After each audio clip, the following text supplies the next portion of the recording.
happy Wacky Hair Wednesday, I think it is. I hope you're having a great spirit week. I know my hair doesn't look super wacky, but I feel like it always looks kind of wacky anyway, so I'm just gonna roll with it. Today, I'm reading a book called The Pout Fish Goes to School. And there's a whole series about the Pout fish, and he's an adult fish who's always kind of grumpy and doesn't like to do fun things. But in this book, he's looking back on his first day of school. And reminiscing and remembering how it was back then. And I wanted to read this book because, like the Pout fish in the book, we're all kind of doing things new. And you're about to start learning some new things from your teachers, and it might be a little hard and it might be a little frustrating, but I want you to keep with it because even though we're not in Ebenport at school together, we are all still in this together. And it might look a little new and a little different, just like the first day of school was a little scary and a little different, but like the Pout fish, you can get through it. And we're gonna see how he does that, okay? And by the way, I'm gonna read it straight through because there are some really fun rhymes in the story and I don't wanna interrupt them. And so I'll read it straight through and then we'll get back together at the end and talk about it, okay? Okay, here we go. The Pout Fish Goes to School by Deborah Dyson and pictures by Dan Hanna. A long time ago, when Mr. Fish was very small, he had headed off to school for the first time of all. With a smooch from his parents and excited for his day, Mr. Fish rushed in. Then he lost his way.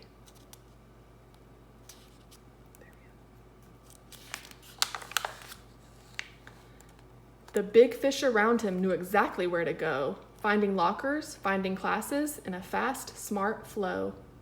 Mr. Fish, left behind with his grin sinking thin, finally stopped at a doorway and he shyly looked in. The class was doing writing and most everybody knew it. So he tried to print his name, but he just couldn't do it.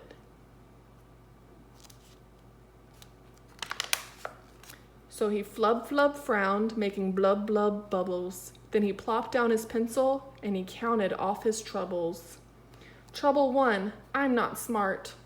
Trouble 2, I'll never get it. Trouble 3, I don't belong. So 4, I should forget it. He floated with a frown down the long corridor.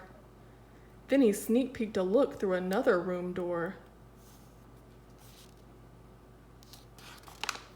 The class was drawing shapes, and most everybody knew it. So he tried to make a rhombus, but he just couldn't do it. So he flub frowned, making blub bubbles. Then he plopped down his pencil and he counted off his troubles. Trouble 1, I'm not smart. Trouble 2, I'll never get it. Trouble 3, I don't belong. So 4, I should forget it.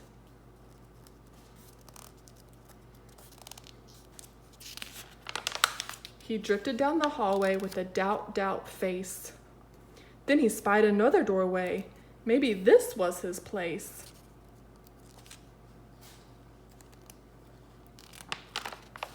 The class was doing math, and most everybody knew it. So he tried long division, but he just couldn't do it. So he flub frowned, making blub bubbles. Then he plopped down his pencil and he counted off his troubles. Trouble 1, I'm not smart. Trouble 2, I'll never get it. Trouble 3, I don't belong. So 4, forget it. He rushed toward the exit. That's enough, I say. School is way too tough and I'm not going to stay. Then a soft, kind voice said, don't you fret. You don't have to know things you haven't learned yet. Your classroom awaits. I'm your teacher, Mrs. Hewitt, and I'm here to help you learn, and I know that you can do it. You're a fish who is smart. With practice, you will get it. Young fish, you belong. Don't you ever forget it. The student and the teacher swam a splish, splash, swish to a door with a sign marked brand new fish.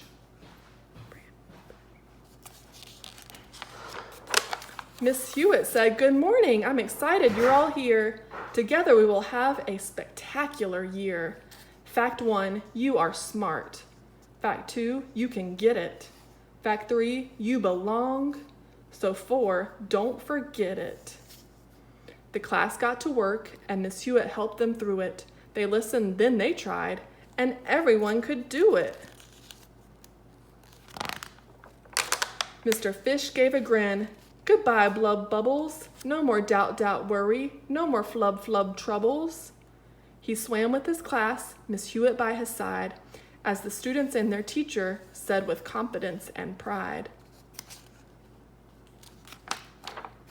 Fact 1, we are smart.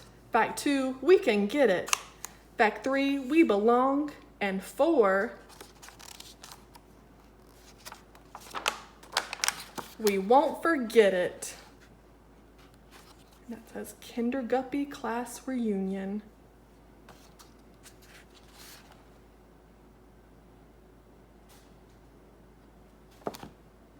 So, the end of the book, we see the grown-up Pout fish at his Kinderguppy class reunion. And a class reunion is when all the grown-ups who went to school together when they were little kids get back together and remember the time that they were in school and meet up again. Because at some point, when you're older, you're gonna go off, you're gonna have your own lives, you're gonna get a job, you might get married, you might travel the world, but then you'll have your reunion where you go back to your old school and meet all your old friends again, and that's always nice.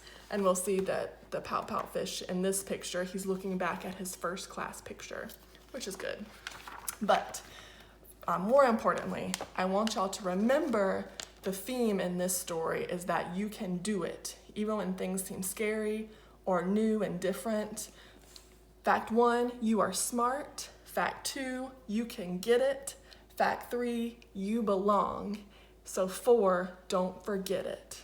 Remember, as your teacher is teaching you these new things through the internet and through webcams and online, even though you're not in person, you can do it. Your teachers are here for you. They want to help you. They want to make sure you learn all the things you need for next year. So work hard and don't get frustrated or upset or angry. Just stick to it because you can get it and you belong at Ebonport and we're all in this together, okay?